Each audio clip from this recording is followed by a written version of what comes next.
Quelle conséquence? C'est que d'abord, l'unique canal de négociation avec le Hamas, avec la branche politique du Hamas, c'est-à-dire des gens qui sont plutôt pragmatiques et qui sont sous l'influence d'États comme le Qatar, qui sont des États très liés à l'Amérique, puisqu'ils abritent la plus grande base militaire des États-Unis en dehors des États-Unis, donc très perméables à cette influence modératrice. Donc on peut dire que ce soir, ce canal est gelé pour un bon moment. Ce qui a fait réagir d'ailleurs une des mères d'otages israéliens, qui a réagi spontanément en disant « Avec ce raid aérien, j'ai l'impression que Benjamin Netanyahou a assassiné mon fils, son otage. » Des mots très Ce qu'on forts. peut dire aussi, c'est que par cette attaque, si c'est une attaque aérienne comme on nous dit, ça veut dire que l'aviation israélienne a survolé quel territoire? La mer Rouge, plus survolée par l'océan Indien et rentrée par les eaux du Golfe, a-t-elle survolé le territoire syrien pour se glisser ensuite dans les zones internationales du Golfe Persique pour frapper Doha? A-t-elle survolé l'espace aérien saoudien? On a du mal à l'imaginer. Ça, c'est une question technique qui se pose. Néanmoins, ce qui se passe, c'est que depuis 1975, Israël a attaqué 7 pays arabes et donc a enfreint, violé leur souveraineté et leur intégrité territoriale. Et cela survient surtout dans un pays du Golfe, non seulement qui accueillait les négociateurs, et où, je l'ai vu de mes propres yeux, où les citoyens israéliens sont invités dans les grands congrès, comme le Forum de Doha par exemple. J'y étais l'année dernière, et j'ai vu des Israéliens reçus avec la plus grande amabilité.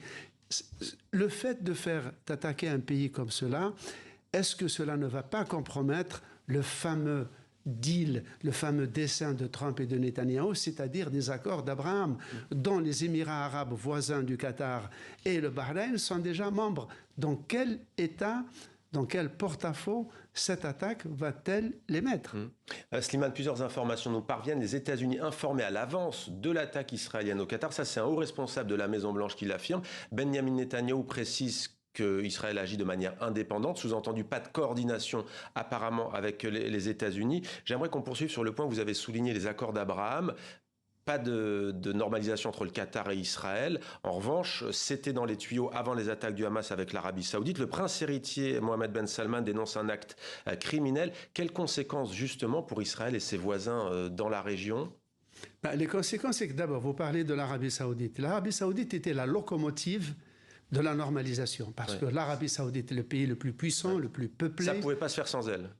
Bien sûr, qui abrite les 2 villes saintes de l'islam. Donc il y a une caution islamique à la normalisation. Et l'Arabie Saoudite était sur le point d'intégrer le groupe des accords d'Abraham juste après les Émirats et Bahreïn.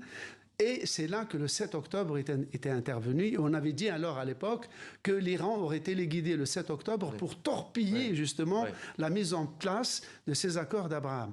Or, avec ce bombardement à Doha, qui a contraint le prince héritier d'Arabie Saoudite à dénoncer une entreprise criminelle, maintenant on attend la réaction des Émirats arabes unis et du Bahreïn, qui eux ont déjà des relations extrêmement denses et intenses, y compris touristiques, avec Israël. On va voir comment ces États vont réagir. Merci beaucoup, Slimane, pour ce J'ajoute une question, Mohamed. C'est qu'on n'a pas encore de bilan, mais je viens de recevoir un bilan provisoire. Il y aurait 5 victimes parmi les responsables du Hamas visés. 5 morts, donc. Voilà donc pour ce bilan à confirmer après ces frappes aériennes israéliennes à Doha.